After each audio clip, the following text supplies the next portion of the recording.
Hey, Sam here. So today we're talking to Christian of Frugal Aesthetic, a 21-year-old who became one of the biggest fashion YouTubers of all time. He's going to tell us how he went from scraping by on minimum wage to making a full-time living pursuing his passion by utilizing YouTube. But first, I'm going to let him tell you a story. Every time after lunch, I would pee at 1 o'clock at the same time. On the dot. On the dot in second grade. Dude, what a punctual For peer. no reason. As soon as I hit 1 o'clock, I'm like, oh, it's time to pee.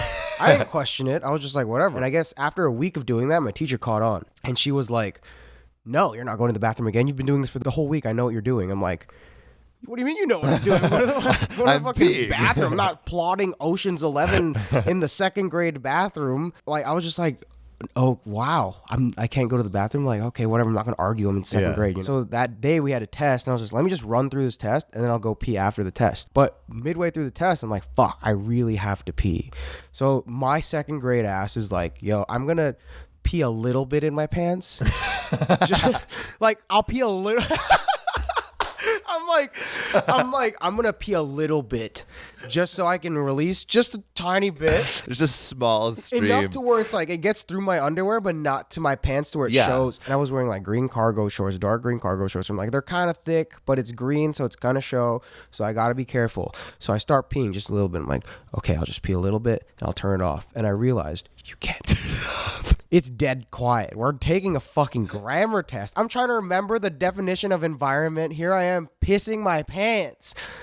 And I'm just like, it's not working. And then my pants are soaked now, but you can't hear it because it's cargo pants. They're kind of thick.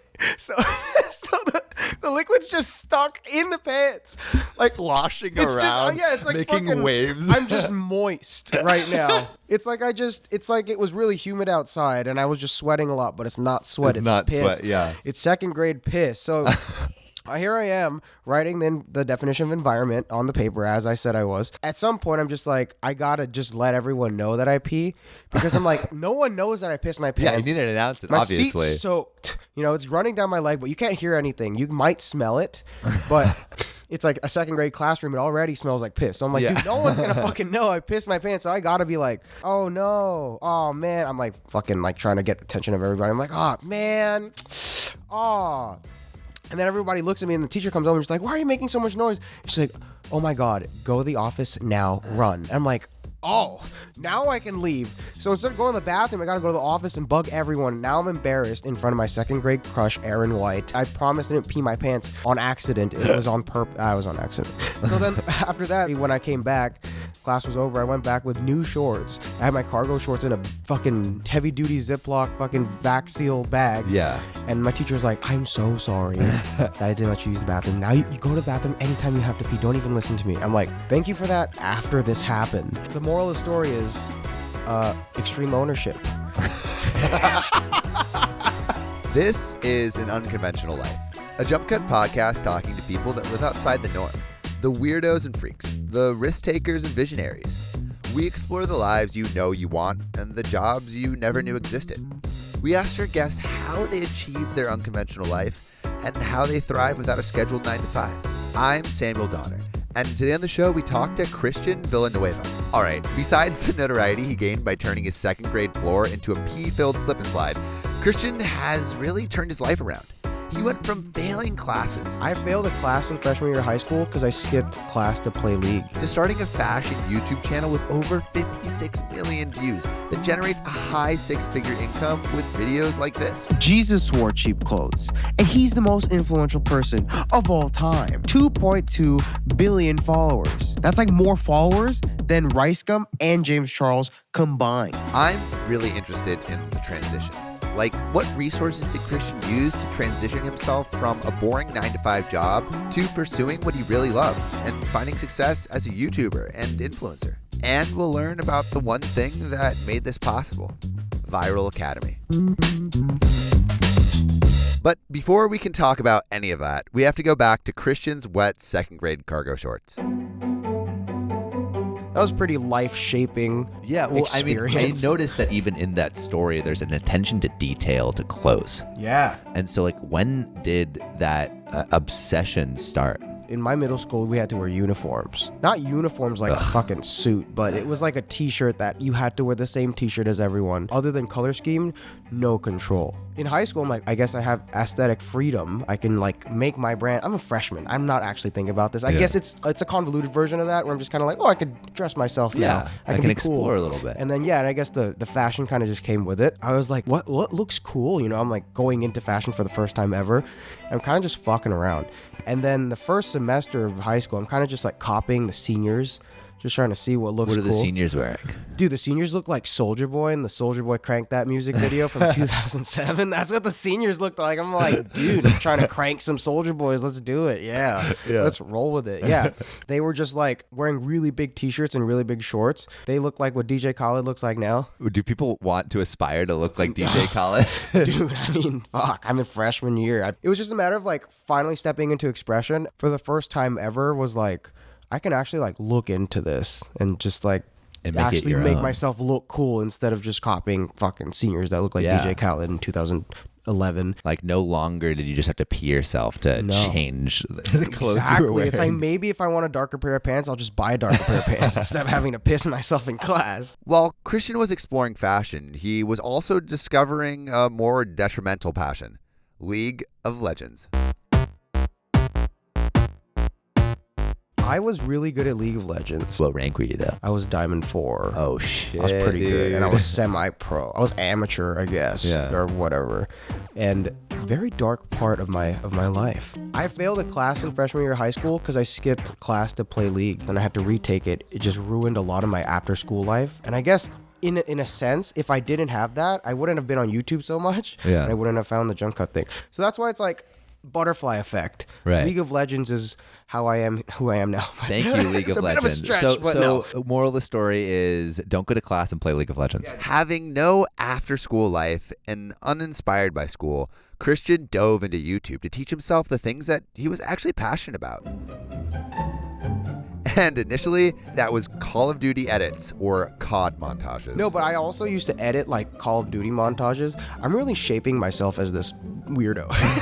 He's like, he pees his pants and he wants to look like DJ Khaled as a freshman. Skips class and edits COD montages. Easy. No, I used to edit like COD edits and just a lot of 3D rendering. I just had a good grasp of editing because I used Vegas and Cinema 4D and like those Illustrator. Are intense editing softwares. Yeah, I was pretty into it at some point. So what were the renders of? Like I would make intros for my friends, like you know those dubstep intros with all the cool and it's like your name and the light shines through your name, like Gaming Kid 2432. Right, and then it's fucking like a Minecraft edit or whatever. I was all about that. Where were you learning all this stuff? YouTube, dude. All of it was on YouTube. I was like already in on the editing and montages, so just editing videos in general was like a breeze. You know, it's like you learn how to do a bunch of backflips, jumping really high is whatever. I guess it came about naturally.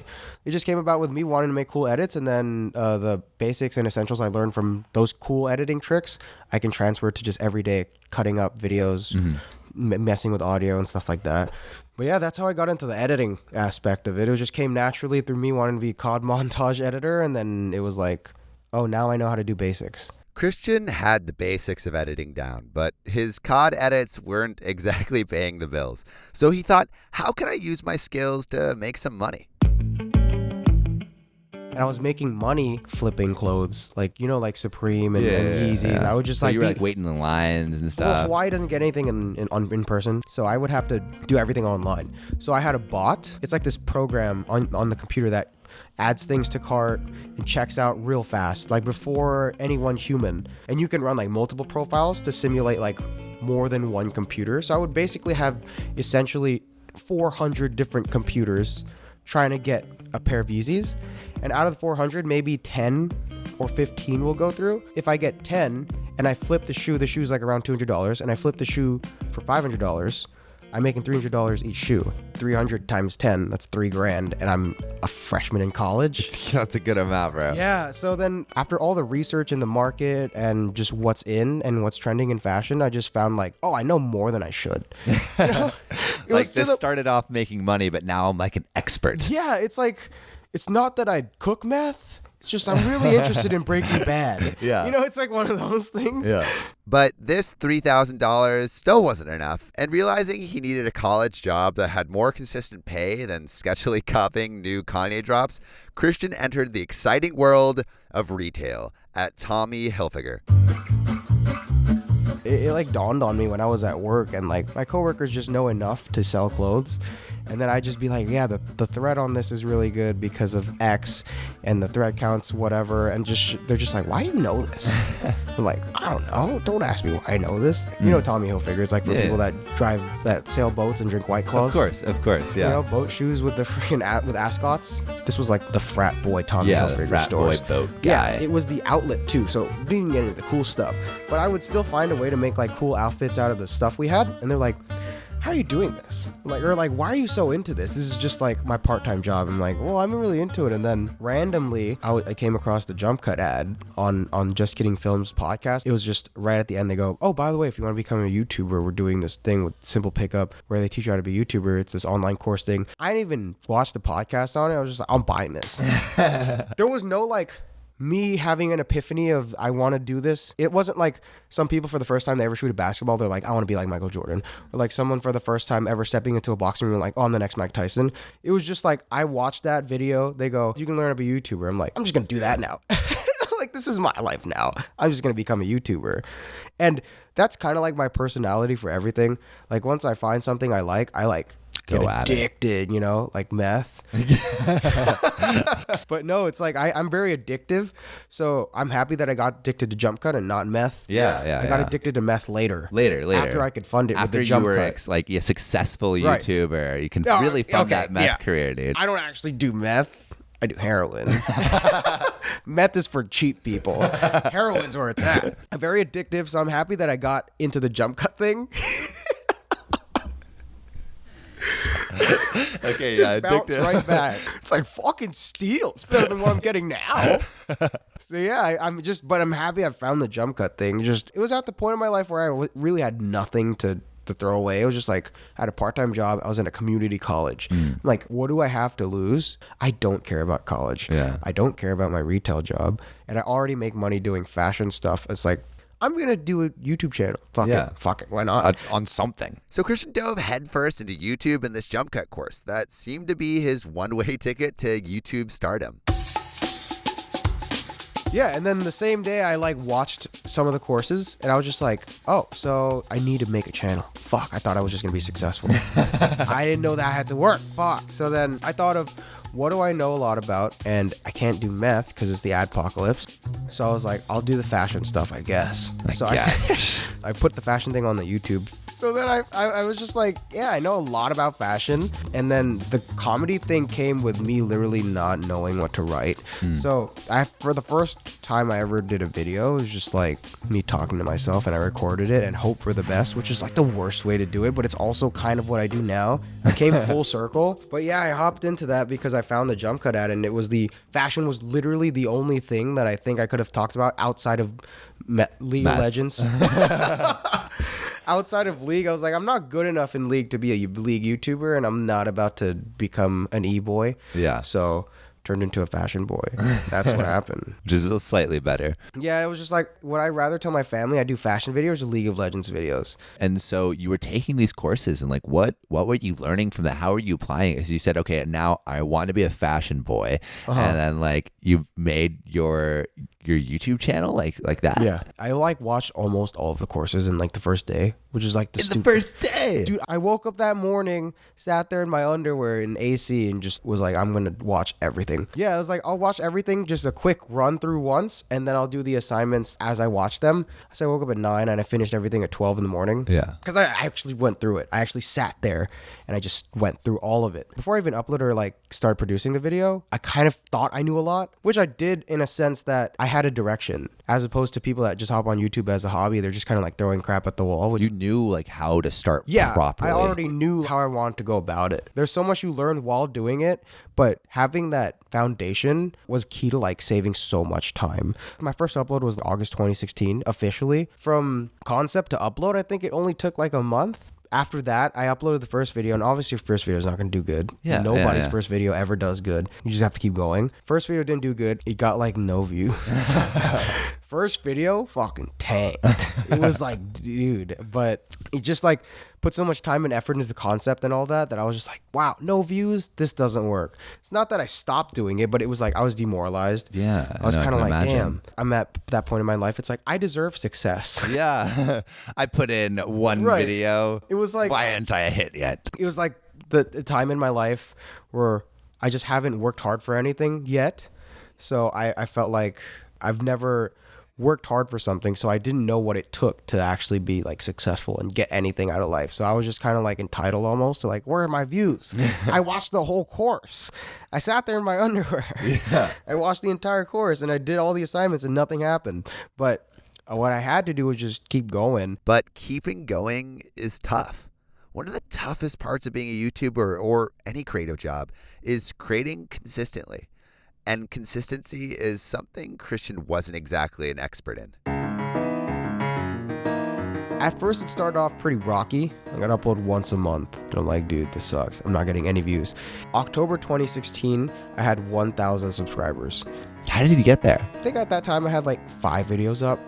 So 5 videos up, I got like 1K. I was like, oh, it's just pretty fast. It was not the point where I was consistent enough to where it was like, I was like Really properly growing. optimizing the growth.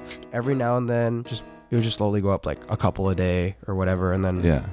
got to 1,000 around October. Actually, maybe like 700 around in October. So how were you growing it? Was it just like posting videos? Were you Yeah. posting it other places too? Like what were you actually doing? It was just YouTube, like just YouTube. Just YouTube. Yeah, and I would do my research on like what streetwear videos did good, and I would do my like, I would just rewatch the courses, Yeah. and really learn about stuff and try to apply everything properly, and try to critique my own content. At this point, I wasn't showing anyone my videos. No one knew I was doing videos except for like 2 people. Yeah. One person I told about the idea when I first conceptualized it, just because I was working with him late one day, and I was just like, "Yo, I'm gonna do this thing." He's like, "Cool, all right." Sick, bro. Yeah, sick fucking YouTube, dude. Fold those fucking clothes. Sick idea, man. Hurry up. I want to leave. The second dude, he had a car YouTube channel. He showed me his videos, and I'm pretty competitive too. So I'm like, I'm gonna smoke this guy on YouTube. I don't need to smoke meth when I can smoke my friends. Yeah, exactly. Yeah. So he was like, yeah, I have this car YouTube channel. I'm trying to be famous on car YouTube. I'm like, all right, bro, I'm gonna smoke you. That was all it took, and now I'm where I am. And the end. And the end. So yeah, only 2 people know about it. I was critiquing my own content, and I was reading the comments, obviously. But when you first start off, all the comments are positive because it's like you're a small YouTuber, and people come up on this like investment that they Yeah, can make. and like, so they're like, "Oh, yo, keep do it." going, bro. Sick channel. When in reality, your content's like, okay, it's like whatever. Yeah, so around October, 700 subscribers, I walk into my retail job, I quit.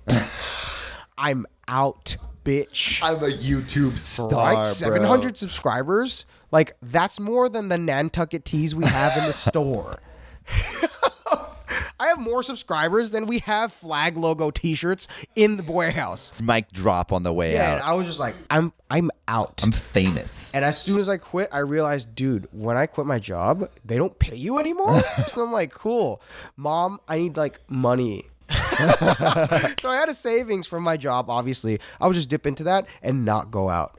And then 2017 came along. I had a New Year's resolution. Didn't follow it. So then I was like, I'm going to upload every week. And then I didn't follow it. And then Valentine's Day came along. Didn't have Valentine's. This has nothing to do with the story. I'm just letting you guys in on how my year started. Yeah. Did not have a Valentine's.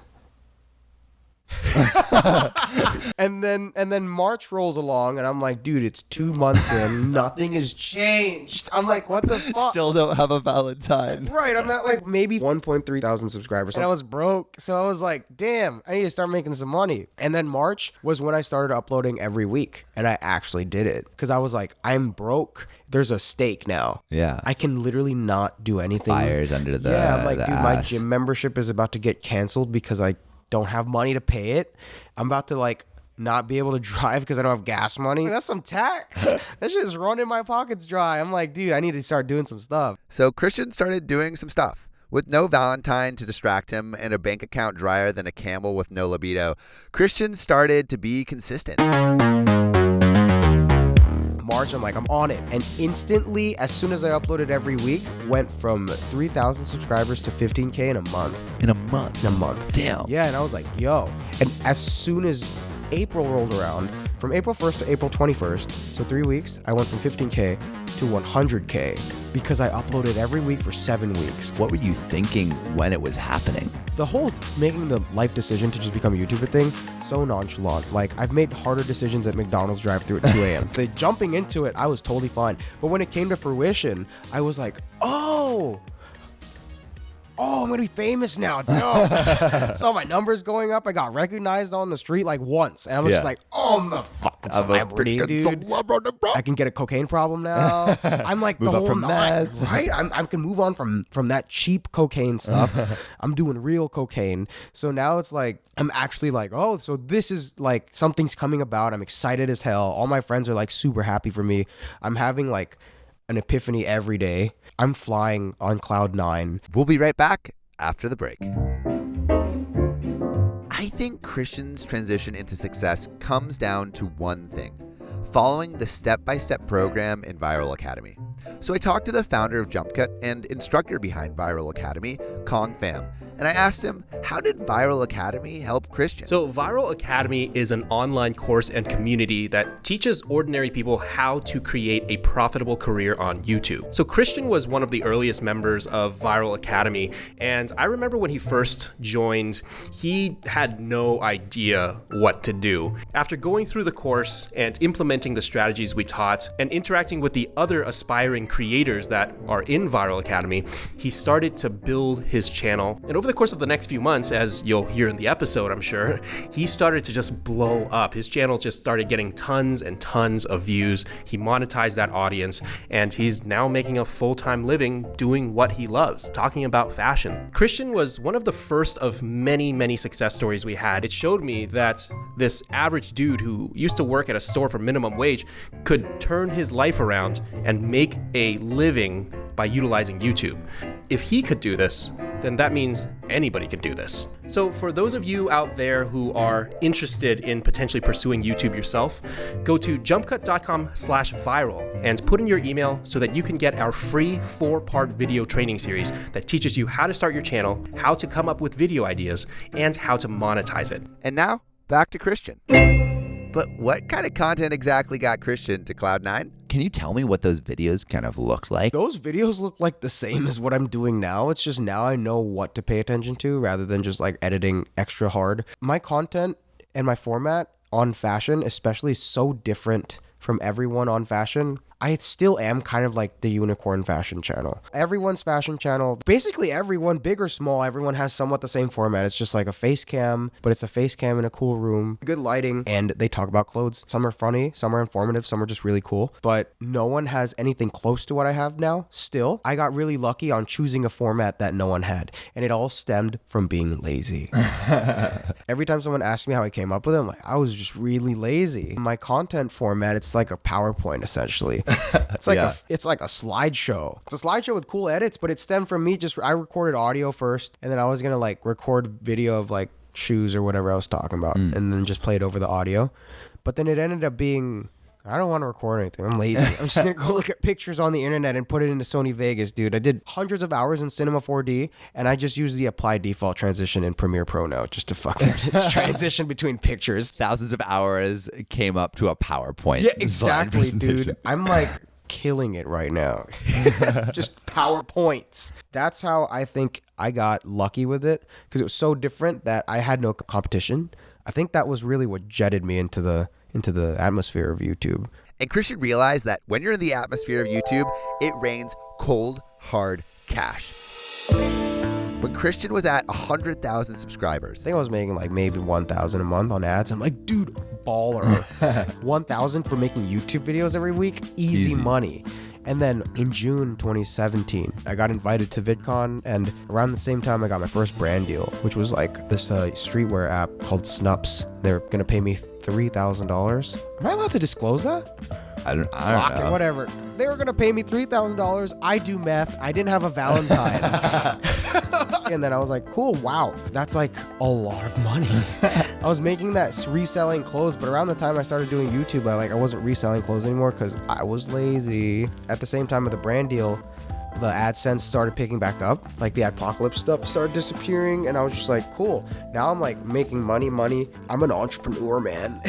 Yeah, Inspire Graphs business, easy money. Yeah, at that time I was like, I didn't know what to do with my money. I think I'm 19 at the time. So I was like, let me take a trip out to LA for VidCon and I see what it's like. So I'm going to VidCon, I'm meeting all my idols and everyone that I still look up to. It's like just such a jarring experience. I was just like, dude. You're like all the people that you've been following for years, like in person. So I'm like, man, I'm so inspired by all these people to make money now and just like grow my YouTube channel and actually make a business out of it and make a career out of it. And I think around that time in VidCon is when I actually got like the work ethic to just upload. Yeah, it finally came in. I finally like realized, oh, so this is what it takes to do stuff in life. You just got to do it. Yeah. And then after that, I took a trip out to LA for 2 months in September. And then I went to New York for 2.5 months. So then I got to get a taste of both of them. Yeah. And then I realized I hate LA and I love New York. So I moved to LA. So I moved to New York and I left for that trip in like the beginning of September of 2017. And ever since then, like life's been completely different because like the first time you ever leave home, I guess that was the first time I left Hawaii by myself for work. Being around other people and having a reason to be away from home just inspired me to actually like work hard. And the locational change was like so jarring from Hawaii that was just like, dude, now I have to like build something for myself. Christian came to New York with newfound purpose and drive.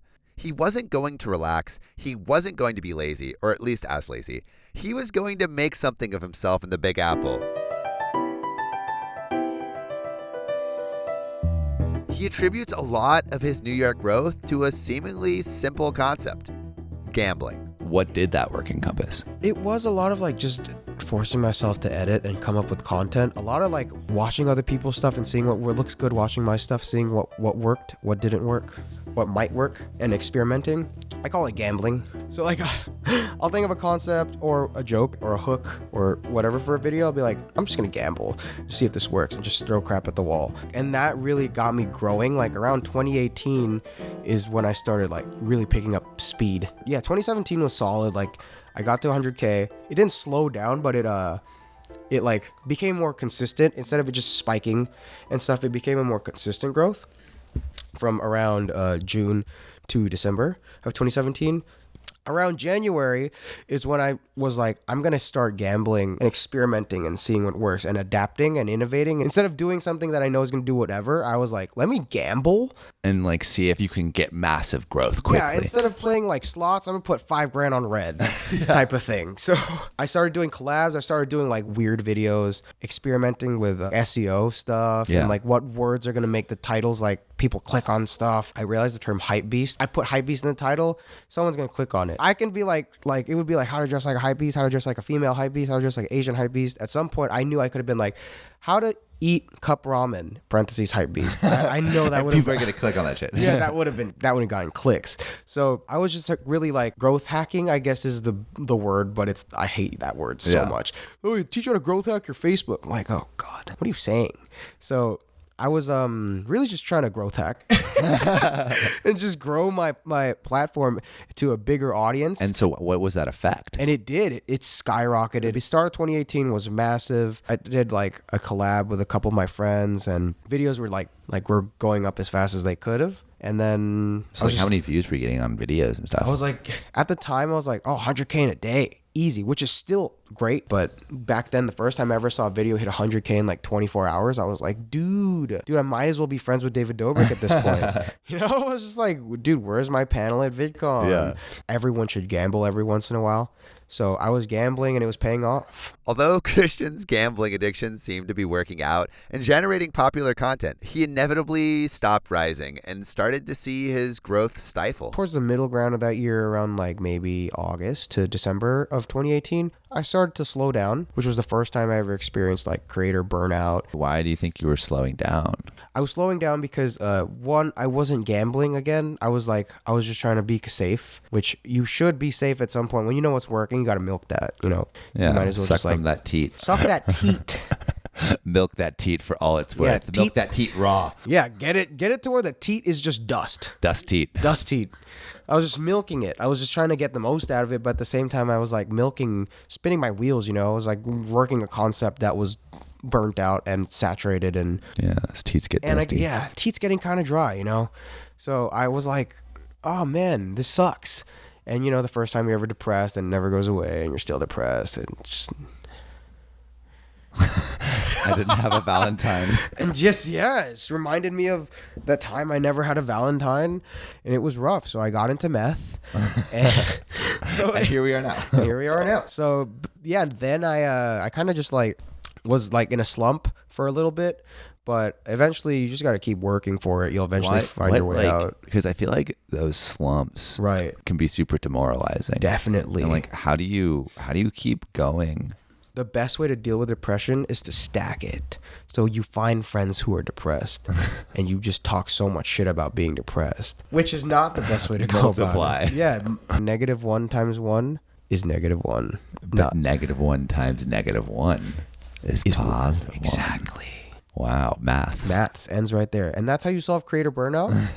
Again, I started like gambling because I was like, I have nothing to lose. My channel's already like slow. Might as well gamble. The first time I ever got burnt out, I was like, oh, my channel's done. You know, I'm going to burn out slowly and I'm going to slowly come to a dead channel, which is never the case. I mean, you just got to just keep doing it and then just trying to innovate. And I did try to innovate by like throwing different concepts out there, seeing what works and actually paying attention to my content instead of just being autopilot. and paying attention to like the trends, I imagine, that are paying going on attention in to the your, trends and your niche. trying to change the game again, essentially, and learning my audience, which is like one thing that I really have picked up on the past couple months, like learning your audience. Like you think you know your audience, but then you'll always learn something new if you look more into it. Everyone's going to go through a burnout at some point because your progress is going to stall, just like anything in life, you know? Like nothing just keeps going up. It's peaks and valleys. And I think when you're in that valley, sometimes those valleys are long. You just have to really go back to your roots of when you weren't even getting views in the first place and just kind of work with that again. Work with that mindset of like innovating and trying to make something new again. So Christian went back to his roots and really thought about his content. He not only looked at his content with a critical eye, but he searched for what other successful YouTubers were doing and what specific fashion trends were trending. And he got out of his slump. As of right now, I'm in a good spot. Like I found a groove again. I've been able to start like a clothing brand. I've been getting more brand deals and like working more like with integrating my content and trying to make it optimize my audience instead of just making videos and relying on AdSense. But yeah, now it's like there's a lot more opportunity, I guess. And you're feeling yourself coming out of that valley? Yeah. Oh yeah, no, I'm out. I'm well out. If anything, I'm going back in, you know? I'm looking forward to that, man. I need that next valley. Hell yeah, I need it, man. Sometimes depression feels good. You know, like those commercials of like part of a healthy breakfast? Yeah. Oranges, cereal, and milk. Replace Depression. milk with depression and cereal with a little bit more depression. Yeah, and then replace the orange with anxiety and you're good to go. Yeah, easy. Perfect Exactly. cocktail. Perfect. I call it life. But it's like to the point where I've like optimized and figured out my workflow. I guess optimized is a bad word. More so just like I've figured out a way to procrastinate to the Efficiently. max. Yeah. I'll procrastinate to where I'm literally doing everything in 24 hours. Concept, scripting, audio, editing, 24 hours, which is not healthy. Now I'm like, actually, I might need management because it's like I have the clothing brand going. I have a lot of stuff going on. I'm like, I need someone to keep me in check because I'm not going to keep myself in check. I've been on this character of just chads for anything.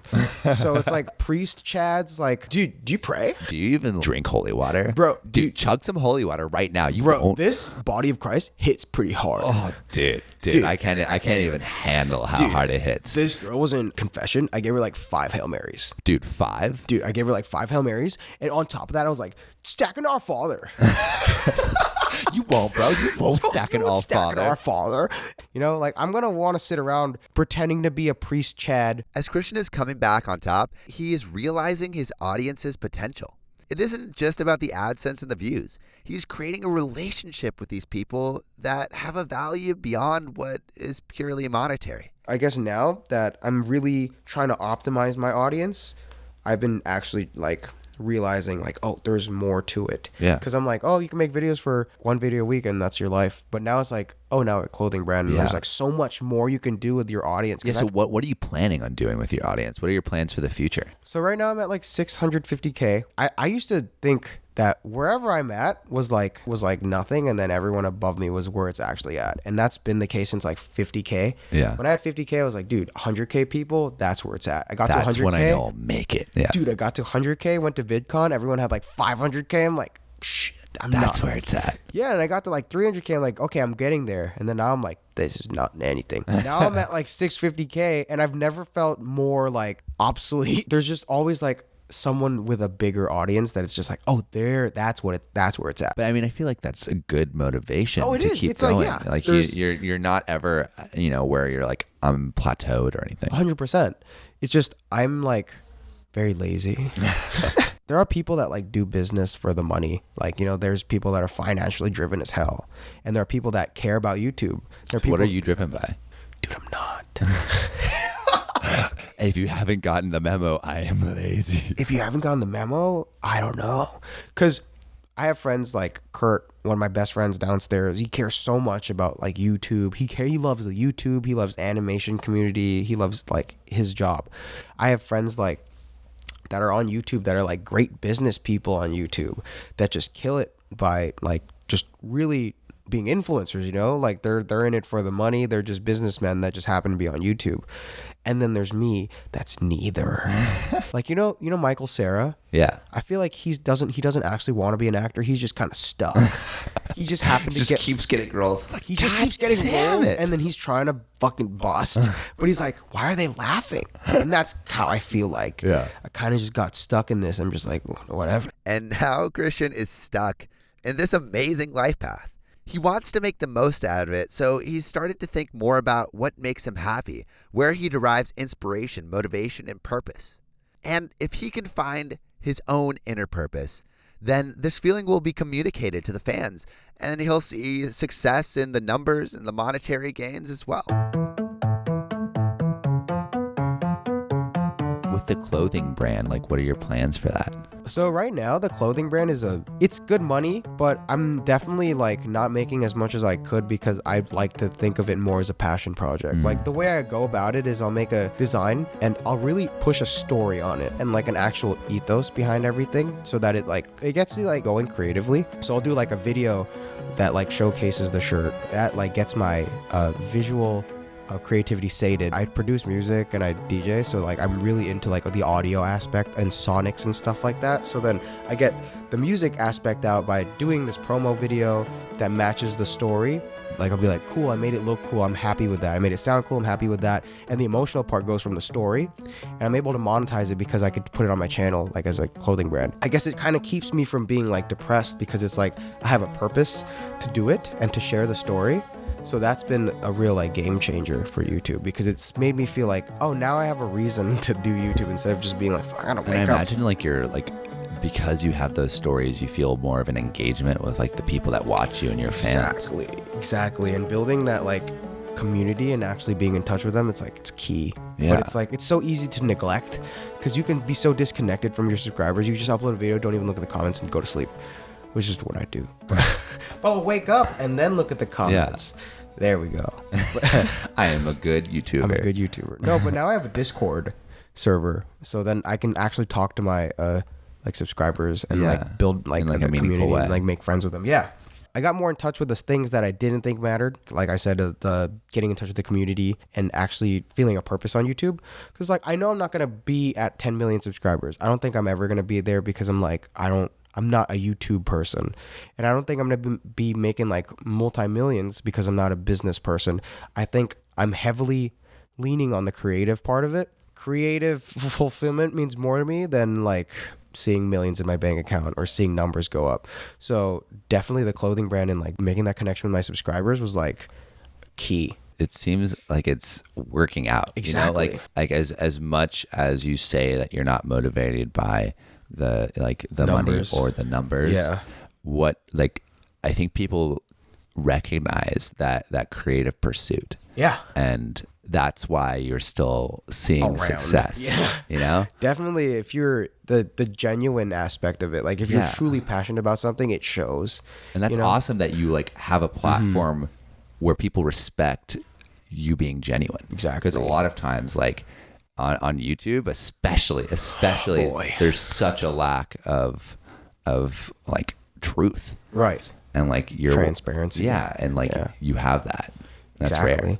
Yeah, thank you. Yeah, no, definitely it's like it, and that almost helps me grow my channel because it's like now I want to do more with this brand and get more people to hop on it and stuff like that. Yeah. So instead of just making videos for numbers or the AdSense or whatever the brand deals, it's like now I want more people to get in touch with this message. So there's like this intangible like third lane from like numbers and money. There's like this third lane of like just doing it for the creative satisfaction, which is like something that you can't really just like pick up on. I guess it's just there, you know. It's like that's a hard thing. It's hard to measure it as like you know what I mean. Well, like, it's a feeling that you're constantly assessing, right? By like, am I enjoying what I'm doing right now? Right. It's like you can see your numbers go up. Because there's this thing called, I think it's like Social Blade. Social Blade? What? You can see your numbers go up at Social Blade, and then I'm sure everyone has a bank account. You can see your numbers up there go up. But then I think creatively, it's like you just got to like actually be happy with what your work is. And I feel like that has better longevity than being able to buy a Lamborghini or having a 10 million subscriber play button. Yeah. And I think that everything is kind of a byproduct of each other. Obviously, if you go up in numbers, if you go up in subscribers, you'll be able to make more money. And if you have more money, not to say that you'll go up in subscribers, but you can just like, you have more freedom financially to do cooler stuff to get that platform. And both of them are the byproduct of the creativity, for me at least. Christian has taken the highs and lows of the YouTube life, and he has some advice for the people that are just getting started. It's like everyone finds that drive in different things, like whether it be money or numbers or whatever. And I think you don't find out until like you just do it. And you're like, oh, this makes me happy. Like I find a lot of the happiness in doing something cool creatively and seeing it come to life. I'm like, oh, I did that. Dope. Like when I make a sick song, I'm like, dude, I made that. Or when I made a cool edit or whatever, it's like, I made that. You don't actually know what that is until you're able to see it and be like, damn, this makes me happy, without anyone giving you confirmation or affirmation. Like if you can sit at home and look at something and genuinely be like, yo, this is dope, I think that's what you have to look for. I don't know how you find that. You just stumble across that in life. I didn't happen to find that until after already getting the ball rolling on YouTube. YouTube was just a matter of the first thing that I set my mind to just commit to. And then finding this creative hunger came from YouTube, where I'm just like, the numbers don't make me happy, the money doesn't make me happy. And then just like going about like creatively, just everything kind of came together. We're just like, oh, I like the making stuff, entertaining people. It's not the seeing financial growth or being this big figure, like showing people cool stuff, like sharing music with people or sharing cool videos with people. It's like seeing people react to content, I find like satisfaction in. So I feel like everyone's different there, whether you're a financially driven person. Some people just want to be famous, which is just the worst part of it. But whatever, if you want to just be famous and be this idol to people, whether you use it for good or bad, that's up to you. I think you find out what makes you happy by just going about life. Some people find it when they're 19. Some people find it when they're 5. Some people find it. Some people don't find it. You know? Crap. It's like, find it in meth, whatever. Do your fucking thing, man. Hit that pipe. But just the hard thing about working hard is finding what to work hard for. And the saying that when you find something you love, you'll never work a day in your life, that's bullshit. No, you're gonna have to fucking work, dog. You know, taxes, you gotta pay for these Ubers, man. But I think working for something that you want to work for is different than just working because you have to. Yeah. Because wanting to work for something is where you truly can be happy about. You're going to have to work hard anyways. You might as well work for something that has value to it, even if it's just to you. Answering the question of, what do I tell someone that's working a 9 to 5? How do they get there? You got to just like gamble. Like I said earlier, you're going to start doing stuff that even if you don't think you're going to like it, you just got to do it anyways. Taking that gamble of just like going out and doing things just for the sake of doing things, something will catch on. Christian has gone on a journey into finding himself. And there were a lot of things that led to his success, but probably the most impactful was Viral Academy. This course got him started in his YouTube career right away. And it can get you started too. You are probably listening to this in your car on your way to work or on your lunch break or after a long day at the office. And don't you wish you could do what you really wanted? Don't you wish you could pursue a passion instead of pursuing a paycheck? There are two types of people. The people that will ignore this and go about their lives doing the same exact thing as everyone else. And then there are the people that will seize this opportunity. We are giving a special incentive to those people, the people listening to this podcast. Visit jumpcut.com/viral for a free 4-part video training series that teaches you how to start your own channel, how to come up with video ideas, and how to monetize it. Try out the methods in these videos, see what kind of results you get, and finally take control over your life. Take control. Visit jumpcut.com/viral. Again, that's jumpcut.com/viral.